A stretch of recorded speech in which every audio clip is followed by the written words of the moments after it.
Good evening students.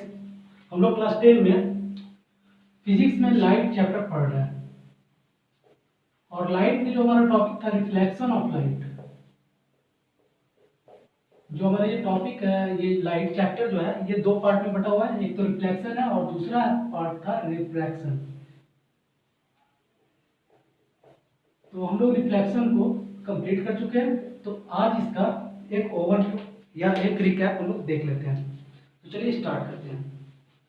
तो अब जो हम लोग को देखना है वो हम लोग को एनसीईआरटी के अनुसार देखना है कि एनसीईआरटी में हम लोग क्या क्या पढ़े हैं। तो सबसे पहला चीज रिफ्लेक्शन ऑफ लाइट। जब हम लोग स्टार्ट करते हैं तो सबसे पहले टॉपिक आता है लाइट। तो इसके बारे में कि लाइट क्या है, व्हाट इज लाइट। तो light is a electromagnetic wave. ये सब हम लोग पढ़ चुके हैं, सिर्फ आपको वीडियो देखना और हम लोग आज जो टॉपिक अभी तक जो भी पढ़े उसको सिर्फ देख लेना है कि कौन कौन सा कोई टॉपिक छूट तो नहीं रहा है। बस इस चीज का ध्यान में रखना है। तो सबसे पहला था हम लोग का लाइट। लाइट क्या है? तो light is a electromagnetic wave. Light is form of energy. और क्या है? ये एक तरह का इलेक्ट्रोमैग्नेटिक वेव है। ये दो चीज जाने थे। इसके बाद नेचर आया था लाइट का, कि जो लाइट का जो नेचर है वो कैसा है। तो लाइट कैसा नेचर दिखाता है? तो लाइट दो तरह का नेचर दिखाता है, पार्टिकल्स और वेव। ये दोनों तरह का नेचर वो शो करता है। दोनों तरह का नेचर शो करता है लाइट। ठीक है। तो पार्टिकल्स के रूप में क्या है? तो पार्टिकल्स के रूप में ये फोटोन के पैकेट्स के रूप में ट्रैवल करता है और वेव के रूप में ये एक इलेक्ट्रोमैग्नेटिक रेडिएशन के रूप में ट्रैवल करता है। ये चीज था। अब यहाँ पर आता है कि वेव के रूप में जब है तो किस टाइप का वेव है। तो ये एक तरह का इलेक्ट्रोमैग्नेटिक वेव है। इलेक्ट्रोमैग्नेटिक वेव किसको बोलते हैं? तो जिसमें इलेक्ट्रिकल और मैग्नेटिक फील्ड दोनों इसमें प्रोड्यूस होता है। और जो इलेक्ट्रोमैग्नेटिक वेव होती है वो कहाँ ट्रैवल कर सकती है? इलेक्ट्रोमैग्नेटिक वेव्स इलेक्ट्रोमैग्नेटिक वेव्स जो होती हैं वो आपका वैक्यूम में भी इजीली ट्रैवल कर सकती है। इसका सबसे अच्छा उदाहरण क्या है हम लोग के पास में? तो सन से जो हम लोग को लाइट मिल रहा है वो भी क्या, वो कैसे मिल रहा है? तो वो भी एक इलेक्ट्रोमैग्नेटिक वेव है और इलेक्ट्रोमैग्नेटिक रेडिएशन के थ्रू ही हम लोग के पास सन का लाइट आ रहा है। तो ये हो गया नेचर। अब इसके बाद हम लोग तीसरा चीज पढ़े थे कि रिफ्लेक्शन के बारे में। नहीं, इसके पहले हम लोग पढ़े थे ऑब्जेक्ट्स के बारे में कि लाइट के इमिशन के on the basis of emission of light how many types of objects. तो इमिशन के आधार पर ऑब्जेक्ट्स कितने टाइप के होते हैं। इमिशन ऑफ लाइट के आधार पर ऑब्जेक्ट्स कितने टाइप के होते हैं। तो ये होता है दो टाइप का। पहला होता है लुमिनस और दूसरा होता है नॉन लुमिनस। लुमिनस किसको बोलते हैं? तो वैसे ऑब्जेक्ट्स जिनके पास अपना लाइट होता है उसको हम लोग क्या बोलते हैं? Luminous objects. और नॉन लुमिनस किसको बोलते हैं? जिनके पास अपना लाइट नहीं होता है। या फिर ऐसा बोल सकते हैं नॉन लुमिनस के बारे में, वैसे ऑब्जेक्ट्स जो दूसरे की लाइट से ग्लो करते हैं या चमकते हैं, इनके पास अपना लाइट नहीं होता है। लुमिनस का जो एग्जांपल है वो क्या हो जाएगा? स्टार्स हो जाएंगे। अगर हम लोग घर की बात करें तो कैंडल्स, बल्ब, इलेक्ट्रिक बल्ब। और अगर नॉन लुमिनस की बात करें तो हमारे पास बहुत सारी चीजें हैं। जैसे सबसे पहले तो अगर यूनिवर्स में चले तो प्लैनेट्स, सैटेलाइट्स। और घर में आए तो बुक, टेबल, चेयर, सब कुछ जितने भी चीज हम लोग देख रहे हैं मैक्सिमम चीज। अब इसके बाद हम लोग अगला जो टॉपिक पढ़े थे वो था रिफ्लेक्शन ऑफ नहीं, एक और चीज था उसमें था कि इसमें फिर अलग अलग चीज पढ़े थे हम लोग। प्रोपोगेशन ऑफ लाइट या फिर प्रोपोगेशन ऑफ लाइट। तो लाइट के बारे में पढ़े थे हम लोग कि ये स्ट्रेट लाइन में ट्रैवल करता है। तो ये कैसे हम लोग बता सकते हैं कि स्ट्रेट लाइन में ट्रैवल करता है? तो जब कोई एक ऑप्टिक ऑब्जेक्ट जो लाइट सोर्स है उसके वहां से जब लाइट निकल रही है और उसके पाथ पर अगर कोई ऑप्टिक ऑब्जेक्ट को हम लोग रखते हैं तो देखते हैं कि उसका एक शार्प शैडो बनता है। अगर लाइट स्ट्रेट लाइन लाइन में ट्रैवल नहीं कर रही होती तो वो ऑब्जेक्ट के साइड से टकराने के बाद साइड से निकल जाती है, लेकिन ऐसा नहीं होता। वहां पर क्या होता है कि वहां पर एक शार्प शैडो बनता है। इससे पता चलता है कि लाइट किस तरह से चलती है, तो स्ट्रेट लाइन में ट्रैवल करती है। अब इसके बाद जो चीज हम लोग पहले देख चुके नेचर के बारे में, तो नेचर के बारे में एक चीज और है कि फोटॉन्स के रूप में पाई जाती है। और हाँ, एक जो अभी क्वांटम थ्योरी है उसके अकॉर्डिंग क्या होता है, तो क्वांटम थ्योरी के अकॉर्डिंग क्या होता है कि जो फोटॉन्स पाए जाते हैं लाइट में, फोटॉन्स एक्चुअली में एक फंडामेंटल पार्टिकल है जिसमें एक क्वालिटी होती है कि वो लाइट की स्पीड के जो लाइट की स्पीड है उस स्पीड पर वो ट्रैवल कर सकता है। तो फोटोन करता क्या है, तो फोटोन क्या करता है कि जो लाइट का जो इलेक्ट्रोमैग्नेटिक रेडिएशन है उसको कैरी करता है, एनर्जी के रूप में कैरी करता है। और जब वो कैरी करता है तो इसको हम लोग क्या बोलते हैं, जो छोटे छोटे पॉकेट्स के रूप में कैरी करता है, तो इसको हम लोग बोलते हैं क्वांटा। इसके बाद हम लोग आए थे अगला जो टॉपिक था हम लोग का वो था रिफ्लेक्शन ऑफ, अच्छा इसके पहले एक दो चीज और छूट गया था कि वैक्यूम में स्पीड और एयर में लाइट का क्या स्पीड होता है। तो वैक्यूम में लाइट की स्पीड कितनी है, वैक्यूम में 2.99 meter 2.99 into 10 to the power 8 meter per second. Air में कितनी है इसकी speed 2.98 into 10 to the power 8 meter per second. ये अप्रोक्सीमेटली हम लोग कितना बोलते हैं 3 into 10 to the power 8 meter per second. ये लाइट की स्पीड है। चलिए अब इसके बाद हम लोग रिफ्लेक्शन के बारे में पढ़े थे, और उसके पहले रिफ्लेक्शन के बारे में पढ़े थे। चलिए रिफ्लेक्शन पर आते हैं। जो हम लोग का मेन टॉपिक था वो क्या था, रिफ्लेक्शन ऑफ लाइट। तो रिफ्लेक्शन ऑफ लाइट जब हम लोग पढ़े तो उसमें दो तीन चीज था, एक सरफेस होता है और उस पर एक लाइट रे आती है, किसी सोर्स से आ रही है जिसको हम लोग क्या बोलते हैं, इंसिडेंट रे बोलते हैं। और ये एक पॉइंट से जहां पर स्ट्राइक कर रही है उसी पॉइंट से फिर बाहर की तरफ निकल जाती है। अगर इस सरफेस पर एक परपेंडिकुलर उस पॉइंट पर अगर हम लोग ड्रॉ करें जहां पर ये लाइट इंसिडेंट रे स्ट्राइक की है, और उस पॉइंट पर अगर सरफेस पर एक परपेंडिकुलर ड्रॉ करें तो इसको हम लोग क्या बोलते हैं, नॉर्मल। ये हो गया हम लोग का नॉर्मल। तो ये जो फेनोमेना है इसी को हम लोग बोलते हैं। तो इसको अगर हम लोग को डिफाइन करने के लिए अगर बोला जाए रिफ्लेक्शन ऑफ लाइट को अगर डिफाइन करने के लिए बोला जाए तो हम लोग किस तरह से डिफाइन कर सकते थे कि bouncing back of light from any surface. अब यहाँ पर रफ और स्मूथ की बात नहीं कर रहे हैं हम लोग, यहाँ पर एनी सरफेस, कोई भी सरफेस वहां से जो लाइट बाउंस बैक कर रही है उसी को हम लोग बोलेंगे, ये जो फेनोमेना होता है इसी को हम लोग बोलते हैं रिफ्लेक्शन ऑफ लाइट। अब इसमें कौन कौन सा चीज आता है, कौन कौन सा टर्म आता है उसको देखते हैं। सबसे पहला तो आता है इंसिडेंट रे, ये होता है reflected ray, normal, surface, point of incidence, angle of incidence, angle of reflection. इतनी सारी चीजें इसके अंदर आती हैं।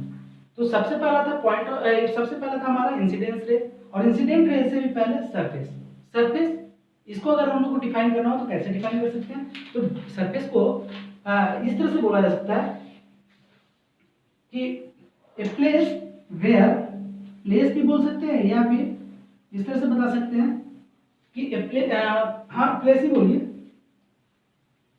या फिर ऐसे भी बोल सकते हैं कि a surface where the phenomena of reflection of light occurs is called surface.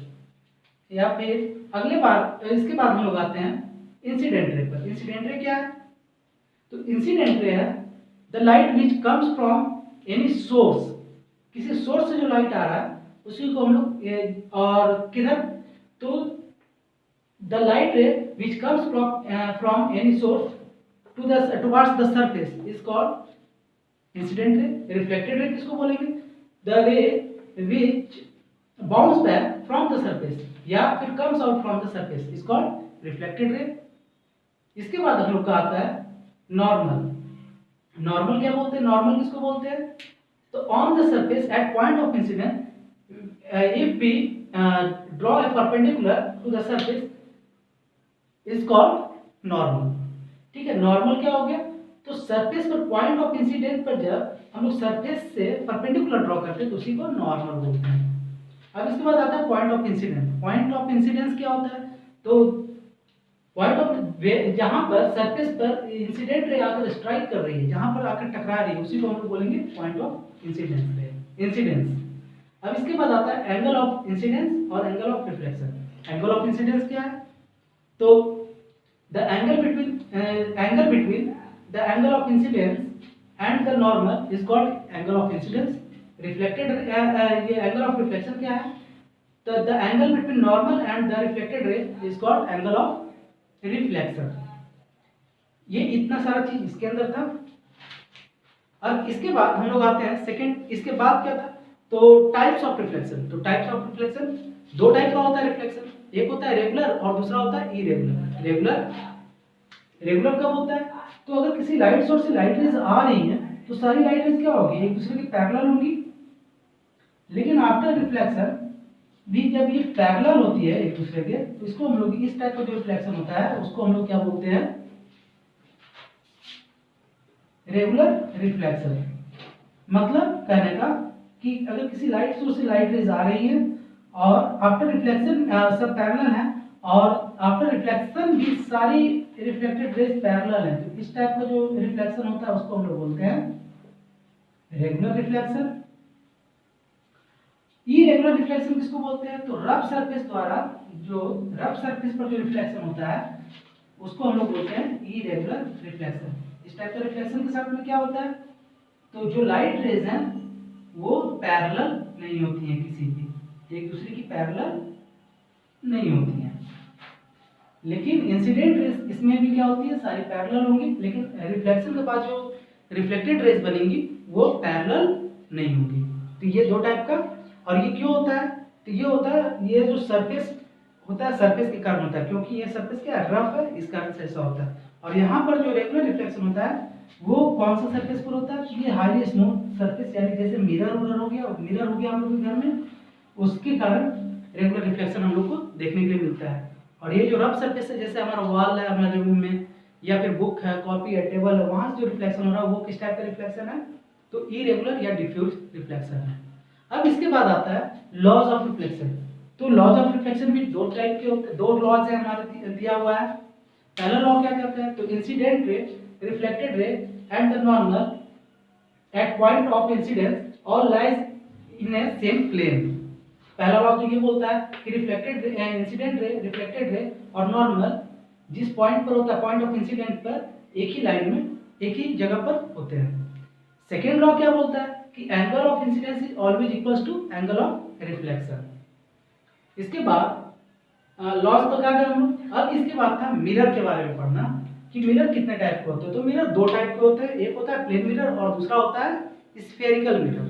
Plane mirror किसको बोलते हैं, तो वैसा मिरर जिसका जो रिफ्लेक्टिंग सरफेस वो क्या हो, प्लेन हो, उसको हम लोग बोलेंगे प्लेन मिरर। और स्फेरिकल मिरर किसको बोलेंगे, तो वैसे मिरर जो किसी हॉलो स्फीयर के पार्ट होते हैं उसको हम लोग बोलते हैं स्फेरिकल मिरर।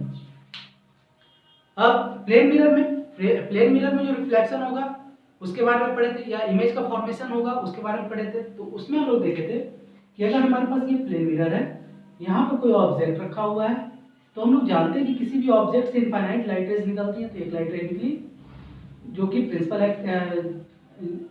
निकली, तो ये क्या होगी, ये इसी पर रिफ्लेक्ट हो जाएगी। लेकिन अगर हम लोग इसको आगे बढ़ा दें और एक दूसरी लाइट रे निकली तो इसके साथ क्या होगा, ये तो रिफ्लेक्ट कर जाएगी। और इसको भी उसी तरह से हम लोग आगे बढ़ा दें तो हम लोग देखते हैं कि कहीं पर ये रेज जाकर के कट करती है।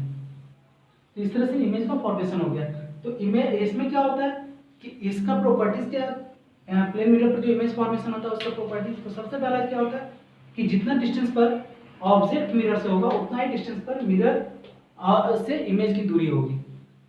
सेकंड क्या है कि इसमें ऑब्जेक्ट का जो साइज होगा वही साइज इमेज का भी होगा। तीसरा चीज क्या है कि इमेज जो है वो अपवर्ड डायरेक्शन में होगा, यानी अपराइट यानी इरेक्ट बनेगा, हमेशा सीधा होगा। चौथा फोर्थ नंबर पर क्या आता है?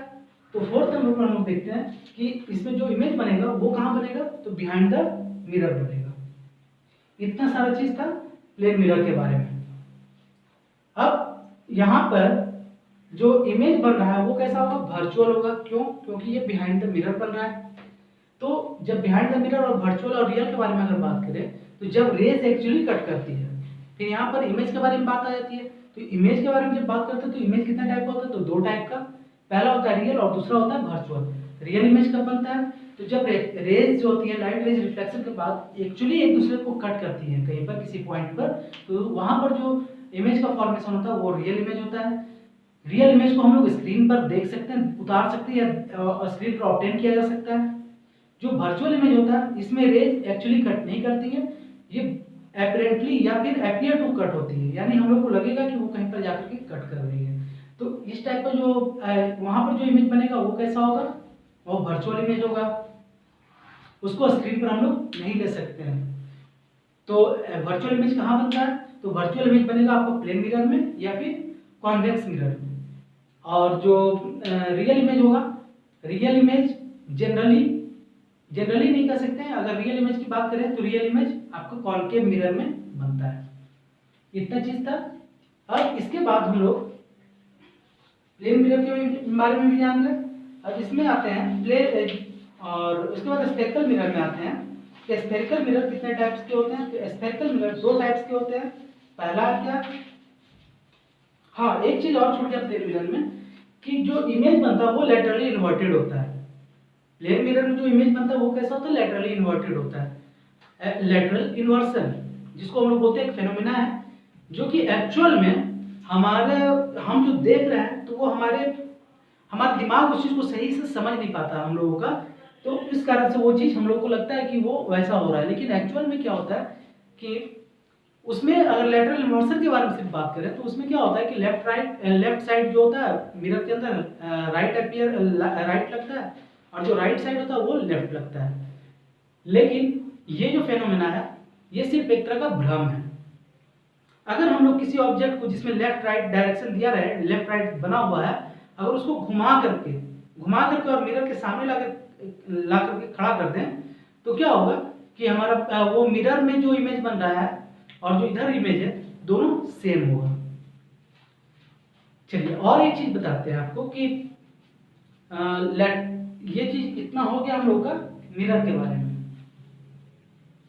प्लेन मिरर के बारे में। इसके बाद जो नेक्स्ट टॉपिक था हम लोगों का था स्फेरिकल मिरर। स्फेरिकल मिरर दो टाइप के होते हैं, पहला है कॉनकेव और दूसरा है कॉन्वेक्स। ये जो स्फेरिकल मिरर होते हैं तो जो हम लोग के पास में अगर स्फेरिकल मिरर की बात करें तो एक स्फेयर है, स्फेयर का पार्ट होते हैं, ये हॉलो स्फेयर का पार्ट होते हैं, इस टाइप का था।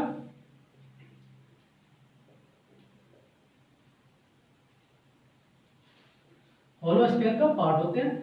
अब इसमें हम लोग देख रहे हैं कि ये जो हॉलो स्फेयर है इसके अंदर इसका जो बाहर वाला जो पार्ट है वो क्या है? रिफ्लेक्टिंग है, और भीतर वाला जो है वो कलर्ड किया हुआ है। तो ये किस टाइप का मिरर हो जाएगा? ये कॉन्वेक्स मिरर होगा।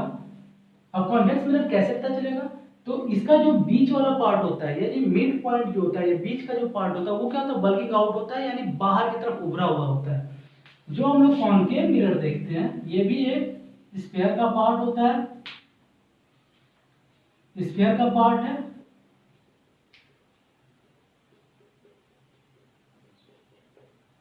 इसका जो भीतर वाला पार्ट होता है, जो अंदर वाला इस स्फीयर का जो भीतर का पार्ट है वो क्या होता है? वो होता है जो कि रिफ्लेक्टिंग होता है, और जो बाहर का पार्ट होता है वो क्या होता है? कलर्ड होता है। इसको अगर हम लोग कट करके इस टाइप का कुछ हम लोग को मिलेगा, और इसमें इस टाइप का हम लोग को स्ट्रक्चर मिलेगा। इसमें क्या होता है कि मिड पार्ट जो होता है इसका वो क्या होता है? अंदर की ओर दबा हुआ रहता है, तो इसको हम लोग कॉन्केव मिरर बोलेंगे। और इसका बल्किंग आउट होता है, यानी बाहर की तरफ निकला होता है, उभरा हुआ होता है, तो इसको हम लोग कॉन्वेक्स मिरर बोलते हैं। तो आज के लिए बस इतना ही रहने देते हैं। फिर जो बाकी यहाँ मिरर तक अब आज हम लोग पहुंचे हैं, इसके बाद या मिरर में और बता ही देते हैं। मिरर में अब मिरर में कुछ टर्म्स थे जिसको हम लोग पढ़े हैं और फिर से एक बार देखते हैं, रिकॉल करते हैं। तो मिरर में कुछ टर्म्स थे, उसमें सबसे पहला क्या था वो देखते हैं स्फेरिकल मिरर में।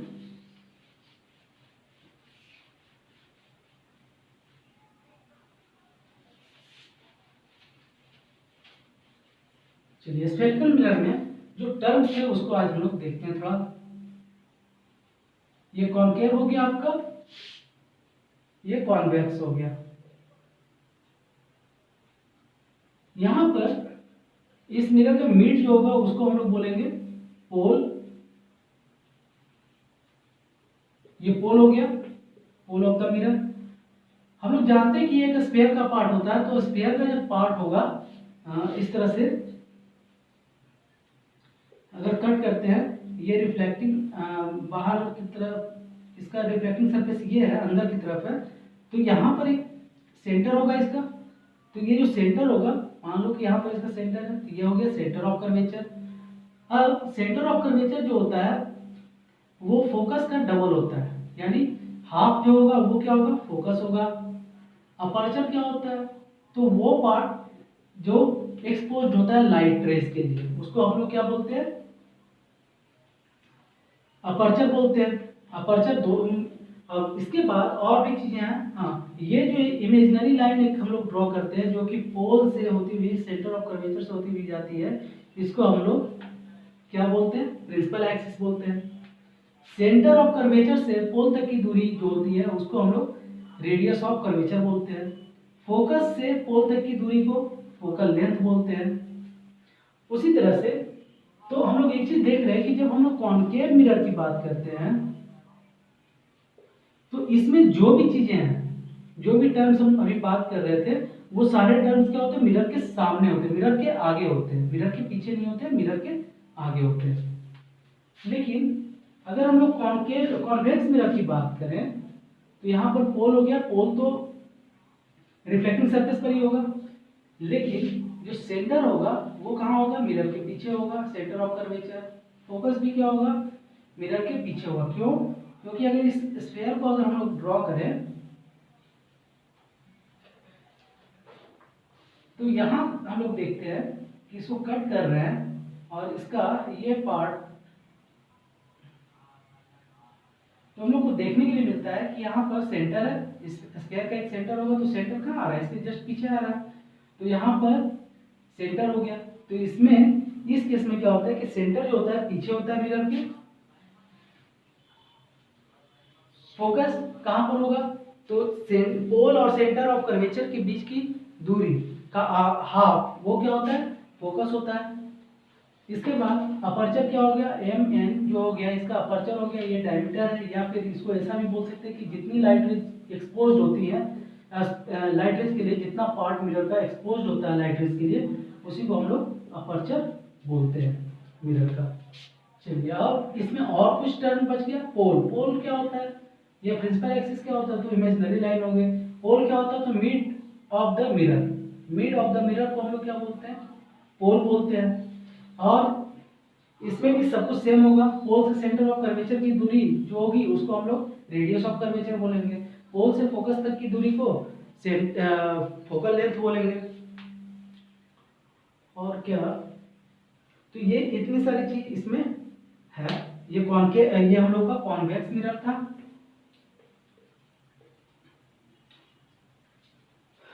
अब आगे जो भी चीज बचा हुआ है, जो थोड़ा बहुत और जो बचा हुआ है, जैसे इमेज फॉर्मेशन है, साइन कन्वेंशन है, रूल्स है इमेज फॉर्मेशन के लिए, उसको हम लोग अगले वीडियो में देखेंगे। और आप लोग सिर्फ एनसीईआरटी को फॉलो कीजिए, क्योंकि अगर आपका एग्जाम होगा, जो भी होगा एग्जाम, उसमें एनसीईआरटी के अलावा किसी दूसरे बुक से नहीं देगा।